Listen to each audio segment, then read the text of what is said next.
So now we're going to talk about Meyer's third fundamental device.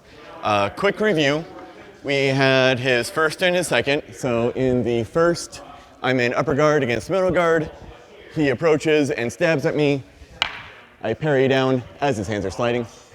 I don't let my opponent overcarry, keep it up in his face, and counter thrust. In second device, we looked a little bit closer at length and measure. And so this time, if my opponent gets too close, trying to really stab me in the face, I say, don't do that, and I take his thumb. If I take his thumb during the first device, bonus points. So can't complain about that. Now we're going to get into some of Meyer's more intricate logic. He always gives us two ways to do a technique. The first is when you're being awesome. So you're locked in, you're on level 10, maybe you're just so much better than your opponent. This is the first device, where he stabs at me, I parry, immediately counter thrust. Fantastic. Then he also gives you the B version of the device. And this is when you just need to live an extra half second so you can find something. So who knows what happened? Maybe you slept poorly, maybe you stepped on a pine cone, maybe a bug flew in your ear, maybe Jennifer is looking out behind the barn and you got distracted for a second. Maybe your horoscope told you to avoid Scorpios. Whatever the reason is, you are not rocking it today. And so we need something that's a little more dumb. So let's grab masks.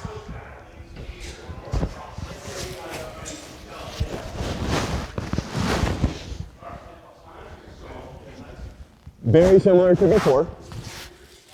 My opponent's going to approach and he's going to stab. I'm going to step to the right just like before. I'm going to parry just like before, but this time I'm carrying it down to the ground. It's a little bit more of a gathering cut. I am intending to capture everything. All right, my opponent, he's smart. He sees my point at the ground. He's a good sword fighter, spear fighter. He's going to do a withdrawn thrust and he's going to go again because he can. So he does withdrawn thrust and he stabs again. I need to live a second time. So clear it up above your shoulder. He's going to give us now two options. We get to pick our favorite. Number one is we give our staff a toss, come around, step, and slap him upside the head. Easy, fun. Way number two that he's going to give us to do this, he doesn't say when to use it, but I think it just depends on your preferences and how you feel, is my opponent thrusts, parry down, thrust again, parry here, and we're going to do what he calls a deceptive thrust. And this is going to look very much like backwards Kurtzau.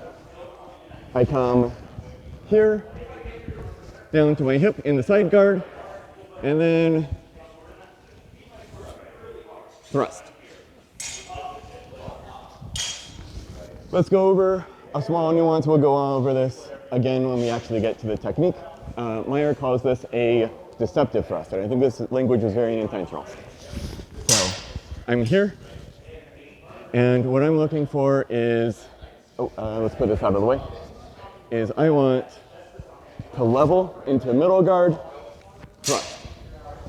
Kind of looks like a blow at first.